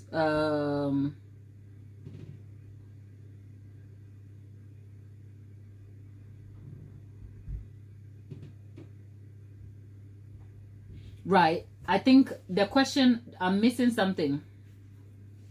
What's the most important? Another refrigerator for storing my cakes or a deep freezer for storing? A new fridge would give me both. Adequate space. What do you think? Okay, Lady Lately, let's break this down. First of all, the answer is not very straightforward. So I'm going to ask you a few questions so that we can navigate this together, right? So I guess for freezer space, it depends. So what is the quantity of bakes you want to save? And for how long do you want to save these cakes for? Are we talking about a freezer that can house or hold your bakes for, say, longer periods, just because you are because of the notion that you're venturing into a business? There are going to be large bakes for people, right? So is the intention here that, say, you want to freeze your cakes for weeks? And what is the quantity we're looking here? Because that will matter. Because if you're only looking for a fridge to hold your baked goods for X amount of days whilst you, say, get through a number of baking whilst it's happening, just for short-term storage purposes, then yes, a fridge is fine. But remember, the idea of a fridge is always going to work against you when you're considering the time. And I always say I am not very sure here, because the one thing I don't want is to give you inadequate information, leaving you in doubt. Because refrigerators are made to absorb moisture, to draw moisture. So if you are putting stuff in a fridge, the stuff that is put in the fridge should have a sort of enhancement to reduce the moisture exposure, preventing the item from drying out. So if, say, I had a cake to keep in the fridge, depending on what my intention is, the cake itself may not last in the fridge for more than 24 to 48 hours. And that is not because of spoilage. That is because a fridge is just not made for preserving things by enhancing the moisture. Does that make sense? So if we're talking about storing baked goods for, say, any longer than 24 hours, not more so, not for holding purposes, then you're better off going for a freezer. Now, when you settle on a freezer, depending on the space and quantity, you then decide what kind of freezer you want to go for. There are freezers that are freestanding, long, is it vertical? This is vertical, is it? Which one is this? Is this horizontal? Which is vertical? Oh, my mathematics went out of the window, okay? So if you have a long-standing freezer, it may be convenient for your space, but whether it's long-standing or it's a chest type small freezer that is broader this way, it will enhance your cakes for storage, because a freezer is optimized for storing things for longer periods like that. I don't know if I'm making sense, but let's go back in the chat and see.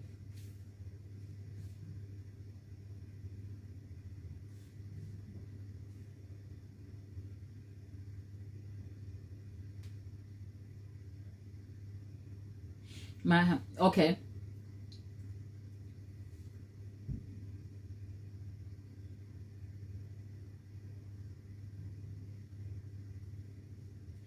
Right. So we are still talking about Lady Lately's cakes and frosting. So yes, but Lady Lately, if you went for freeze-dried strawberry powder, you can mix that into, say, American buttercream frosting, and actually I find that the strawberries will cut out the sweetness and balance the sweetness a little bit and give you a more balanced flavor to your cupcake frosting. So consider that. Another thing you can do is you can make a compote out of it and use that as a base to enhance your buttercream. So you have, if you add a little color of pink, you have a strawberry flavored, as in original strawberry flavored buttercream there. That said, my ham has other tips for you. Yeah.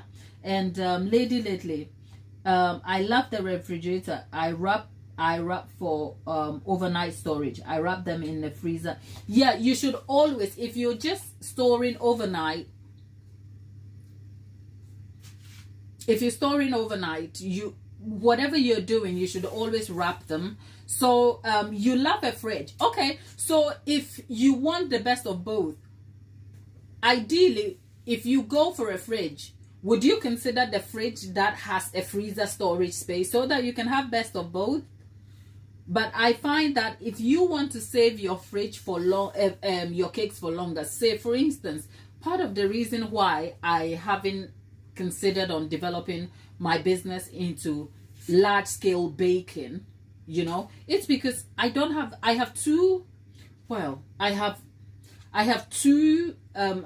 a commercial fridge that is essentially for baking. It's a baking fridge. It's the big one. It's about 18 inches wide, right? And it's very tall, taller than the one I have here.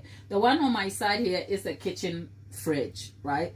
I just normally sometimes just put things in here because I'm working in the kitchen. But my baking fridges are in the other space over here, my lounge actually, where the commercial fridge is more for when I'm working on cakes, say tiered cakes, I can arrange the cakes. And then when I finish the cakes, I transfer them into another fridge that is completely for holding cakes so that I can manage the temperatures there, right?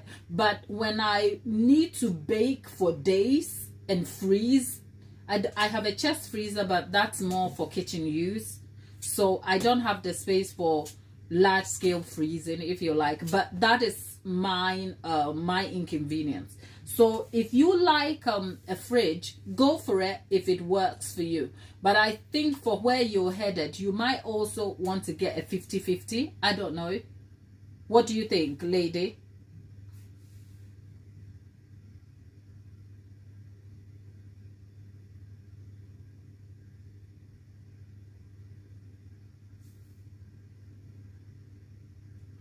Maham is out here giving so much tips. Maham, thank you for that. Lady Lately, yeah, you love a refrigerator and you wrap it. Yeah, if you wrap your cakes, and if you don't like to keep your cakes for longer than necessary, then yeah, the fridge might just be the thing you need. The answer is never straightforward. You just have to consider your circumstances, your preferences, and what suits you best over there.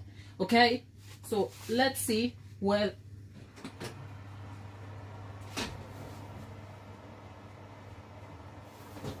My people, you will be so proud. The idea of our cake is just making my heart feel so nice. You need to, yeah. If you're in a warm country, managing the temperature can be a little bit tricky though, especially with home, because commercial fridges are adapted temperature wise to suit, say, warm weather conditions, and also the frequency of use, the back and forth of opening the fridge and going and coming and all of that. Whereas the home fridges can be a little bit tricky. So it is neither here nor there. Yes, I think, you know what? Look, before you purchase anything for your business, we all want one thing or another, but consider what you're looking at, but critically sit and analyze how that will enhance your goals.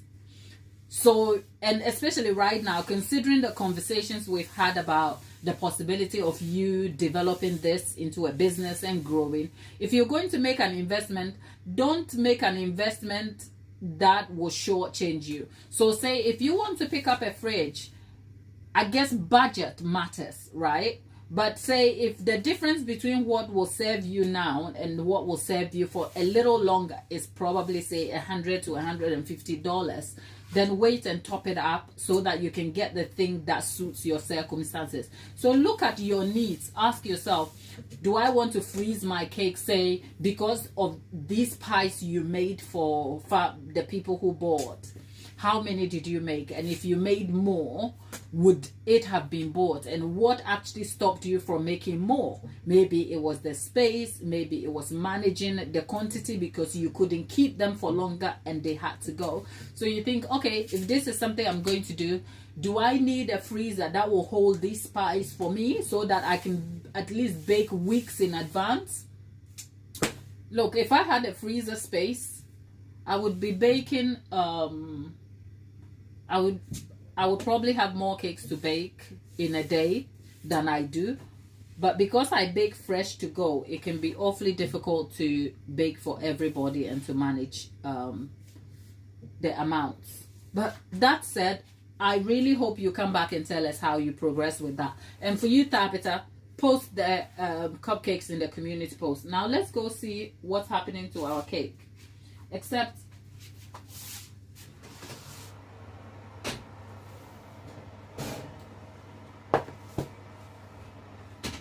that cake looks lush. And if you're just joining me and you wonder, okay, you know the argument that by the time the cake comes from the oven, first of all, can we have a conversation about how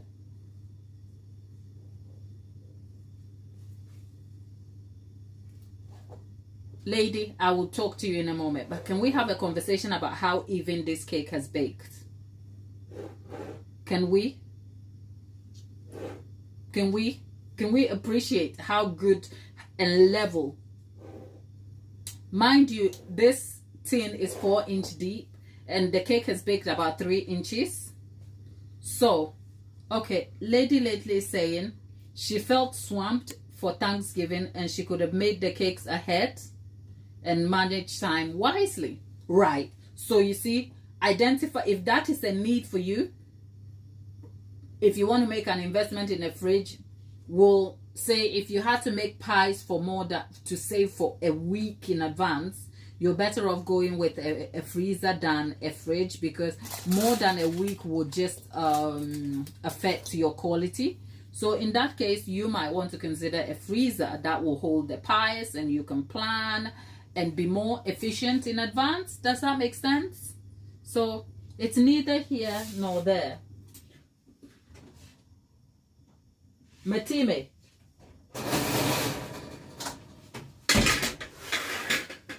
I know.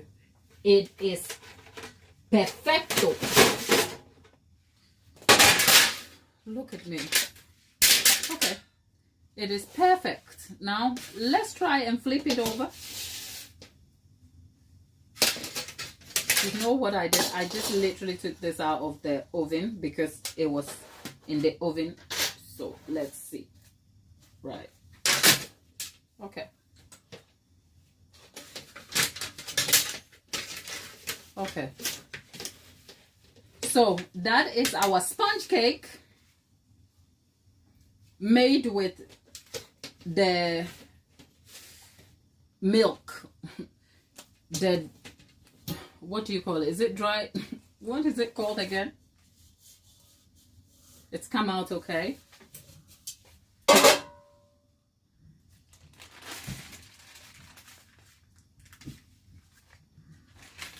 My dear, I smell heaven.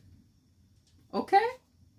I smell, and over here we can take out our flour nail.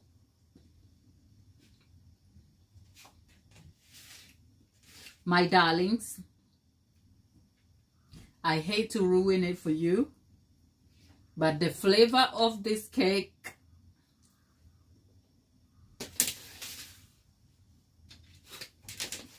hits different. Okay?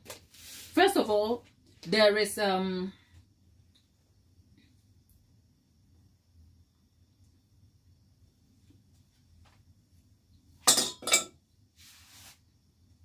there's a creamy, milky aftertaste to the cake. I think I'm going to fill it up. I'm going to fill the cake with Russian buttercream, because I have actually said I like Russian buttercream for how easy and simple it is to make. But because it has a milky aftertaste, I don't like it for filling my cakes. And for this particular sponge,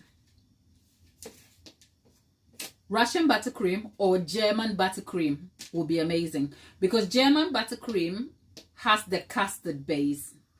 But I kind of feel like I'm better off going for Russian buttercream because of the milky aftertaste. So this is going to be filled with Russian buttercream.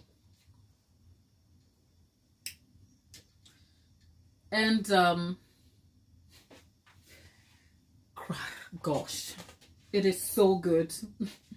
Right, even if I say so myself, okay? Even if I say so myself. Right, I'm gonna flip it over this way up so that we can look at how flat it is. Look.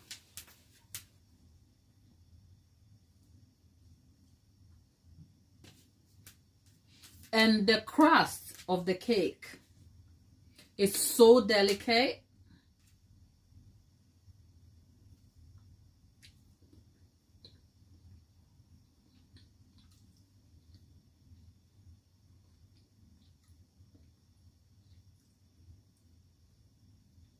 You know what, Maham, you're right. This sponge cake, except it's also optimized for structure. So it's not your egg-based sponge cake that soaks up flavor like that. Does that make sense? Because I still need to put this cake together in tiers. Whereas normally sponge cake that is good for tres leche, you want to have, it is your regular sponge cake that is made from using where the lift comes from your egg whites or whipping the eggs more than. I don't know if that makes sense. Because obviously to derive a sponge, there are different types of sponge. You have your chiffon, you have your regular sponge, you have your angel food, and then you have your Victoria sponge, if you like. And even though all of them are sponges, it is how you derive the sponge that matters. And over here, I used the Victoria sponge method, which is the butter cake method, which is the creaming method to get this. So how I got this cake means that I've optimized it for structure. Because whilst it's still like soft and tender, when it settles, the crumb is good enough to hold shape. Whereas if we went for Genoese sponge that can soak up a leche milk, it is still like not great. It's great tasting and soaks up flavor very well, but it will probably not hold when we're putting it together in layers.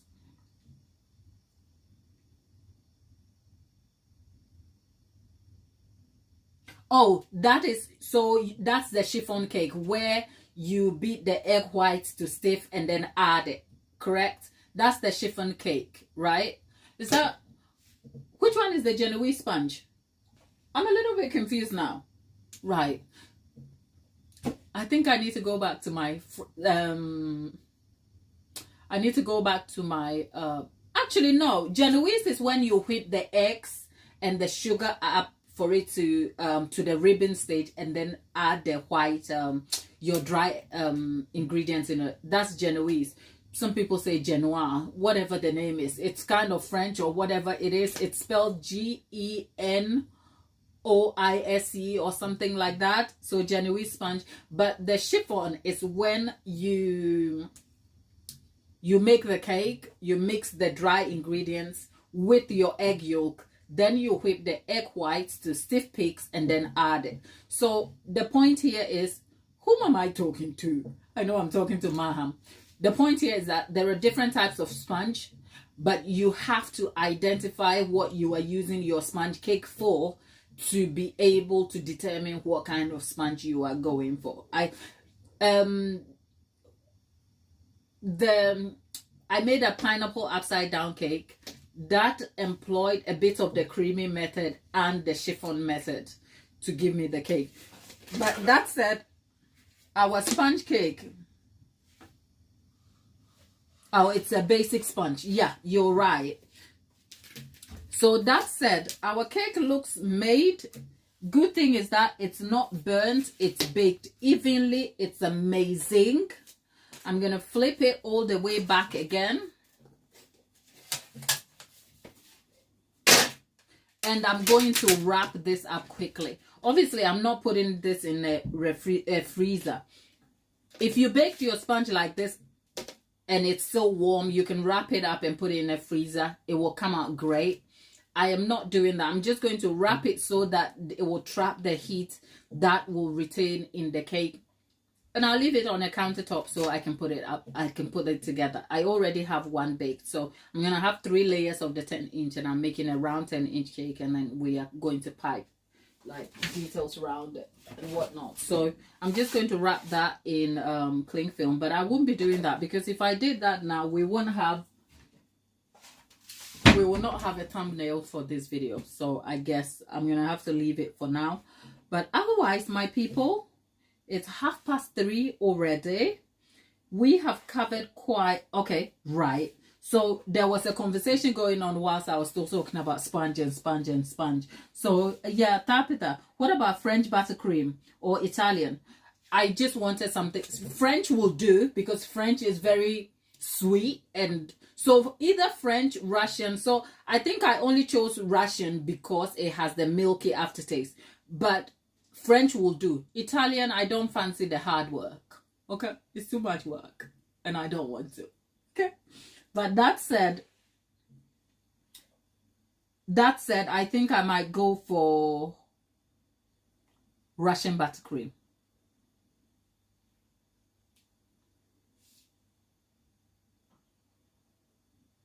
Okay. So I guess for the Maham, I guess for the basic sponge, there are various ways you can get it. And yes, this is what you'll call a sponge cake too.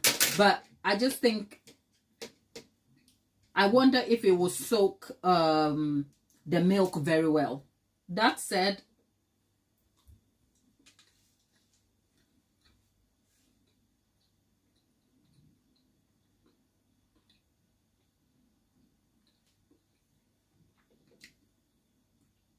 there is a rich, tender crunch. I don't know how to describe the crunch of the crust. The crunch of the crust is not dry. You know when you put biscuit out and it goes flat? It's not hard and crunchy. And I'm talking biscuit as in English biscuit, cookies. Not American biscuit as in scone. I'm talking about cookies, okay? Some days I have to check myself and say, okay, I'm in the UK. Let me not confuse my American people. Because an American thinks I'm talking about biscuit and they think of their biscuit. No, not that one. I'm talking about digestives, okay? If you put the crunch of the cake crust, it's like if you put digestive cookies out on a countertop and you come back and it's flat. and you're like, okay, and you go to eat it. It's flat, but it's not super soft, right? That's the crunch I'm getting from this cake. And it kind of gives you a very milky aftertaste to the cake. So it's really good. It is good. So that's a basic sponge made with the secret ingredient, which is our dry milk powder here. That is toasted milk powder, which is used for the cake. So I'm looking forward to putting the cake together and seeing what comes out of it. But otherwise, for the rest of you who have joined me today, I think it hasn't all been fun and games today, and I actually feel today's session was really heartwarming and refreshing. It was a bit intense, but for good reason. Lady Lately, come back and tell us what your choices are on your fridge freezer. Tabitha, love to you and hugs to you, and find some strength in faith, community, and family, and I hope that will see you through. Thelma, love you to the moon and back.